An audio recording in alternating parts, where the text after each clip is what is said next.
Holy Gospel according to Luke. Glory to you, Lord. Jesus told his disciples a parable about the necessity for them to pray always without becoming weary. He said, "There was a judge in a certain town who neither feared God nor respected any human being. And a widow in that town used to come to him and say, 'Render a just decision for me against my adversary.' For a long time, the judge was unwilling, but eventually he thought, 'While it's true that I neither fear God nor respect any human being, because this widow keeps bothering me, I shall deliver a just decision for her, lest she finally come and strike me.' The Lord said, 'Pay attention to what the dishonest judge says. Will not God then secure the rights of his chosen ones who call out to him day and night? Will he be slow to answer them? I tell you, he will see to it that justice is done for them speedily. But when the Son of Man comes, will he find faith on earth?'" The Gospel of the Lord. Praise to you, Lord Jesus Christ.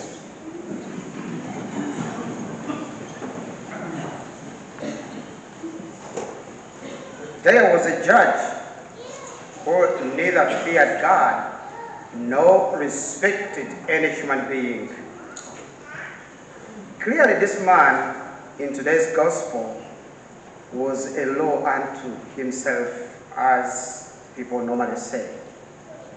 In his own mind, he considered himself above all, and he couldn't care less about anyone else. Jesus, who knows the human heart, knew that we would encounter such situations. So he gave us this lesson on how to deal with it. He gives us an example of this helpless widow who persists with this corrupt judge. If taken at face value, this example could lead us to think that we need to pester God with our prayers and requests in order for him to grant what we ask. Obviously, that's not the case. In this parable, my dear friends, Jesus is teaching us the virtue of perseverance in our commitment to what we profess to believe and the actions emanating from it. Such persistence shows that we are not afraid or discouraged by our dependence on God, but driven by that dependence to call out to him all the more, to persist in our prayers, not to get disappointed, to keep on praying. The story goes even deeper. To be a widow in those times meant you were virtually destitute, and the life was almost unbearable. There were no social welfare programs as safety net either. Yet this woman must have garnered every ounce of courage to reach deep within herself to repeatedly face this corrupt judge. And using all the talent with which she was blessed, she managed to obtain the answer to her prayer. Christ does not abandon us, and he continues to teach us that through perseverance in our commitment to him and prayer, we will experience God's presence. My dear friends, each one of us, created in God's image, has been blessed with many things, many gifts. We have been blessed with life, faith, relationships, talents, the beauty of creation, and so much more. God's gifts are many, and His grace is limitless.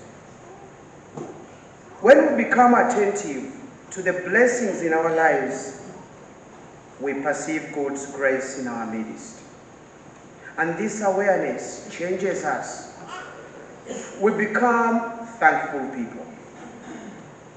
Personally, I'm convinced that what has sustained my priestly ministry for the last 31 years has been the overwhelming sense of God's gifts. My life has been surrounded by miracles, gifts totally unexpected and undeserved.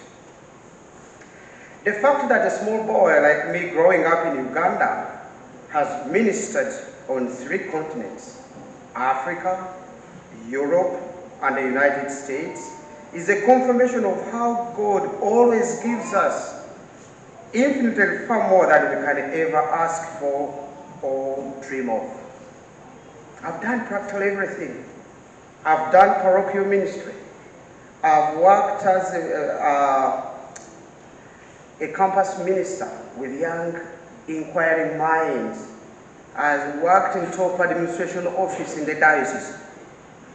Really, I've experienced the universality of the church. There have been so many people who have come into my life and I've been into their lives as a baptize of their kids, when they have a funeral, when they are getting married, and so forth. Then God blessed me with this wonderful and exciting pastoral assignment here at All Saints Church. Every day I have witnessed the good in our parish. My dear friends, although God's grace cannot be measured, there are some things we can view as evidence of His goodness flowing in our parish life and ministry. Look at what happened last year. Our food pantry collected over 5,000 pounds of food in addition to Thanksgiving and Christmas food drives. Together, we aided community members in need by giving $4,500 in gift cards and utility assistance. We conducted over 100 faith formation sessions, and on many occasions, we hosted meetings of outside organizations due to the damage caused by hurricane to their own space. We celebrated here 28 baptisms, 26 confirmations, 30 First Holy Communions, 6 weddings, and the funerals of 14 parishioners. Additionally, the most important thing we did throughout the entire year, apart from the weekend following the hurricane, we always gathered to break the bread together and share the chalice of salvation, the Eucharist, the heart of our worship. God, who answers our prayers, has given us so many wonderful gifts. His grace flows through each and every one of us, and not from some mysterious pipeline from heaven to Hampstead and South City. Those graces come to our parish through you. His grace comes to us through hundreds of volunteers, call them disciples, who plan, teach, lead, cook, clean, plant, prune, canter, sing, usher, greet, welcome, decorate, visit the sick, drive, and serve in all the ministries that we do have here. The graces come through those people who pray for the parish in prayer groups, at home, at their places of work, or even in their cars. They come through those that, as they are able, share in good stewardship in the parish. Those graces help us to fulfill our mission, to live a life worthy of our calling. My dear friends, I do thank God for the amazing grace He continues to shower upon all of us here at All Saints. I also thank each of you for being a channel of God's grace, as exemplified by your commitment to Christ and indeed by your life of gratitude.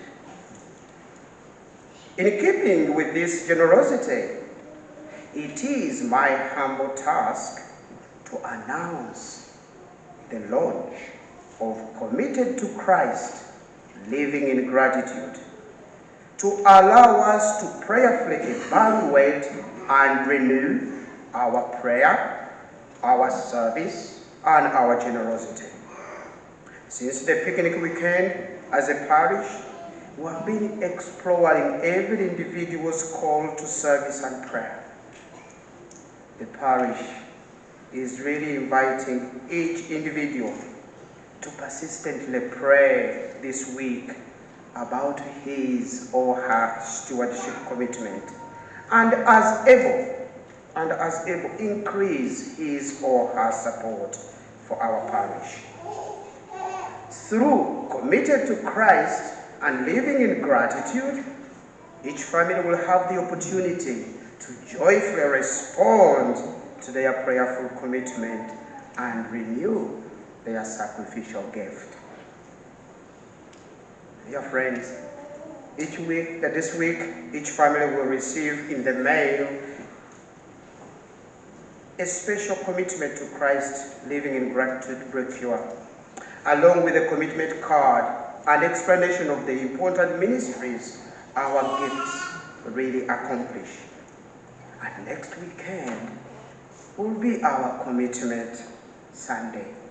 And at all Masses, a parishioner or a parish couple will speak, providing witness on how our parish is truly making a difference in people's lives. Your presence and participation on Commitment Sunday next weekend is so vital to the success of our parish mission. Once again, I'd like to thank you for your perseverance. Very much like this widow in the parable, I would like to thank you for your stewardship, and most importantly, for your commitment to Christ and his mission.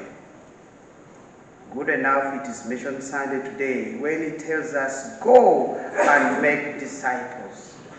We are making disciples, and intentional disciples. My dear friends, may you always be God's channel of grace. Amen. Amen.